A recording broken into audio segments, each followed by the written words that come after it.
बांग्लादेश में हिंदुओं के खिलाफ साजिश का नया चैप्टर शुरू हो चुका है। कट्टरपंथियों की टोली ने अपना पैटर्न बदल दिया है। अब हिंदुओं पर अलग अलग डायरेक्ट अटैक नहीं होगा, क्योंकि कट्टरपंथी अब बड़े नरसंहार की तैयारी कर रहे हैं। इसके लिए मौलानाओं का टेप ऑन हो चुका है, बाकायदा फील्डिंग सेट की जा रही है। सबसे पहले हिंदुओं पर बड़े हमले की वजह प्लांट की जा रही है। बांग्लादेशी हिंदुओं को मुसलमानों का सबसे बड़ा दुश्मन साबित किया जा रहा है। कौन कर रहा है ये सब? इसके पीछे मकसद क्या है? बांग्लादेश के 1 करोड़ 35 लाख हिंदुओं के साथ होगा आखिर क्या? देखिए इस रिपोर्ट में।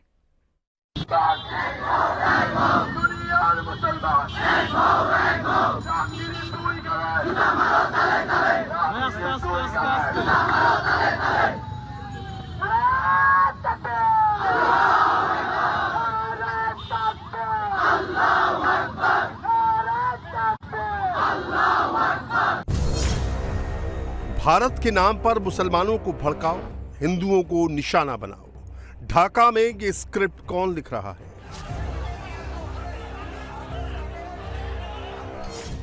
हिंदू धर्म का नाम लेने पर हंगामा करो, मॉब लिंचिंग का डर दिखाओ। ऐसा माहौल कौन बना रहा है?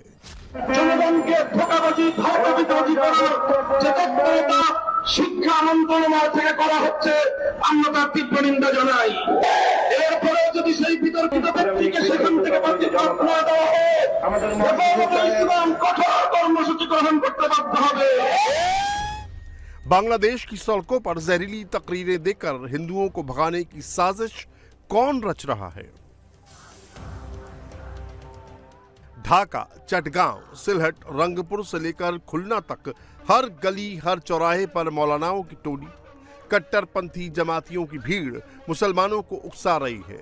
हिंदुओं के नरसंहार के लिए माहौल तैयार कर रही है। बांग्लादेश में कट्टरपंथी पहले ही हिंदुओं को 7 दिन का अल्टीमेटम दे चुके हैं। অতি সত্তর ভেঙে যাও, অতি সত্তর ভেঙে যাও। তোমার বাবারা ভেঙে গেছে, তোমার দাদারা ভেঙে গেছে, শেখ হাসিনা ভেঙে গেছে। তোমরা পাতলাজি ফাজলামি করিও না, লড়র ফড়র করিও না। সাবধান করে দিতেছি, সাবধান হয়ে যাও। 1 সপ্তাহ তোমাদেরকে আলটিমেটাম দিয়ে দিলাম, 1 সপ্তাহের আলটিমেটাম, তারপরকে তোমাদেরকে দেখে দিব। लेकिन उस अल्टीमेटम की मियाद खत्म होने से पहले ही एक्शन शुरू हो गया है।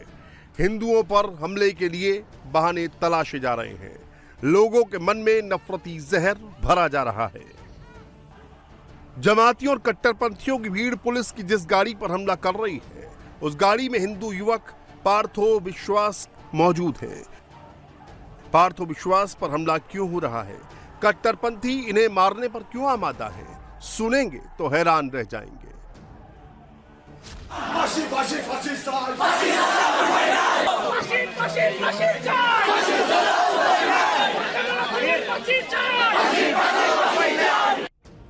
कुछ दिन पहले पार्थो विश्वास ने हिंदू धर्म को लेकर सोशल मीडिया पर कुछ पोस्ट की थी। इस पोस्ट में पार्थो विश्वास ने हिंदुओं को जगाने की कोशिश की, हिंदू धर्म में जन्म लेने को अपना सबसे बड़ा भाग्य कहा। पार्थो ने लिखा कि वो धर्म का अपमान बर्दाश्त नहीं करेंगे। हिंदू धर्म के अपमान पर वो जवाब जरूर देंगे। पार्थो की ये पोस्ट कट्टरपंथियों को चुभ गई। पहले पार्थो के खिलाफ जहरीली तकरीरें दी गई, हुड़दंग मचाया गया, धर्म विशेष के अपमान की तोहमत लगाई गई।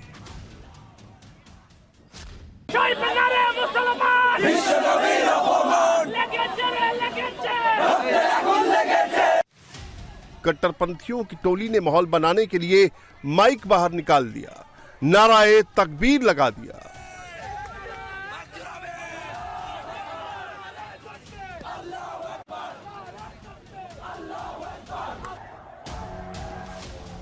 हंगामा कर भीड़ जुटा ली गई। धर्म के नाम पर लोगों को भड़काकर हमले की तैयारी कर ली गई। लेकिन वो हमला करते उससे पहले ही पुलिस ने पार्थो को अरेस्ट कर लिया।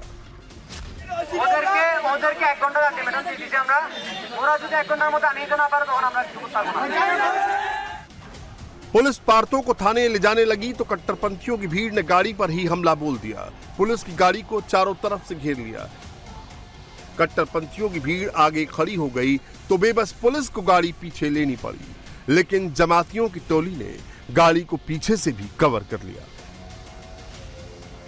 पार्थो को बचाने के लिए पुलिस को गाड़ी बैक गियर में दौड़ानी पड़ी, लेकिन पुलिस की गाड़ी में ही उस पर हमले शुरू हो गए। दंगाइयों की टोली ने पार्थो पर बार बार हमला किया, उसे मारने की कोशिश की।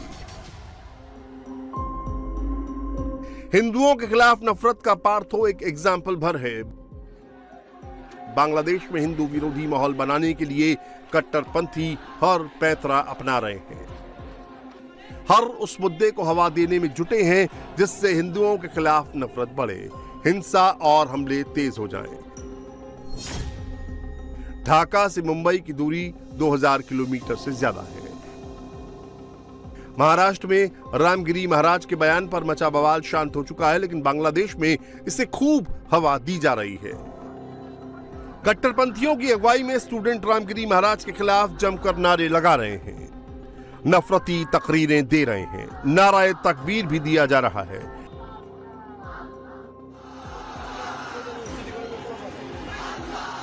ढाका यूनिवर्सिटी के स्टूडेंट भी बड़े बड़े मार्च निकाल रहे हैं।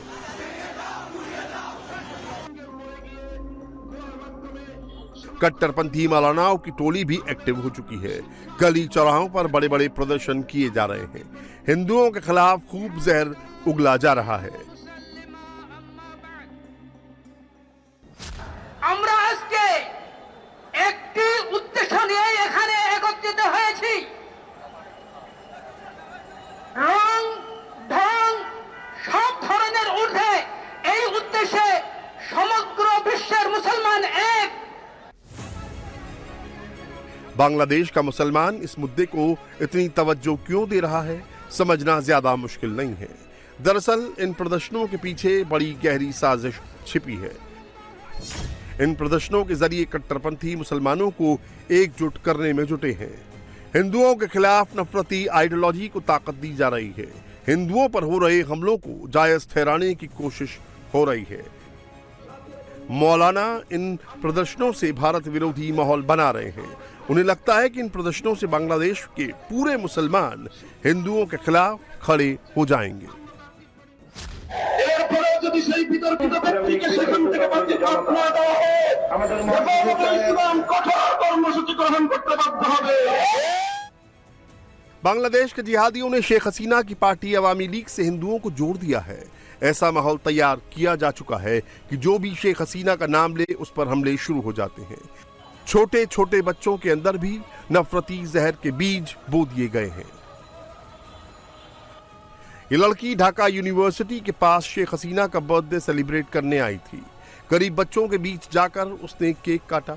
केक खाने के लिए बच्चे जमा भी हो गए, लेकिन जैसे ही इस लड़की ने शेख हसीना का नाम लिया तो छोटे छोटे बच्चे गुस्से से भर गए, शेख हसीना को खूनी कहने लगे।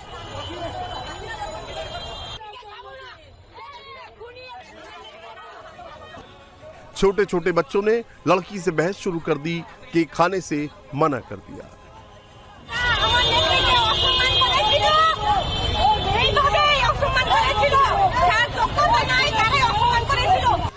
बच्चों की टोली ने लड़की पर हमला बोल दिया, उसके रिक्शे को धक्का दिया, केक उसके कपड़े और चेहरे पर फैला दिया।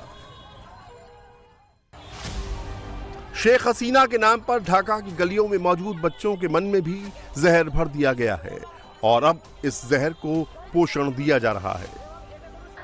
हिंदुओं के खिलाफ लोगों को तैयार किया जा रहा है। बांग्लादेश में फैली नफरत पर सरकार क्या एक्शन ले रही है, जिहादी सोच पर सरकार का स्टैंड क्या है, वो आपको बताएंगे। लेकिन पहले कि जान लीजिए कि ये हो क्या रहा है। शेख हसीना के तख्ता पलट के बाद जमात इस्लामी और बीएनपी को ताकत मिल चुकी है। जमात इस्लामी कट्टरपंथी विचारधारा का संगठन है। ये लोग बांग्लादेश में इस्लामिक कानून लागू करना चाहते हैं, बांग्लादेश को इस्लामिक मुल्क के तौर पर स्टैब्लिश करना चाहते हैं। बांग्लादेश में हिंदू काफी पावरफुल पोस्ट पर रह चुके हैं। जमात इस्लामी को लगता है कि बांग्लादेश में पूरी तरह मुसलमानों का ही राज होना चाहिए, इसीलिए उसके कट्टरपंथी किसी भी तरह हिंदुओं को यहां से निकालने या फिर डराने में जुटे हुए हैं। हिंदुओं को भगाने के पीछे उनका मकसद क्या है, समझ लीजिए। बांग्लादेश में हिंदुओं की आबादी 1 करोड़ 35 लाख है। जमात को लगता है कि हिंदू ही इस्लामिक स्टेट में सबसे बड़ी बाधा है। कट्टरपंथियों को लगता है कि हिंदुओं का वोट कभी न कभी उनकी सत्ता छीनने का जरिया बन सकता है।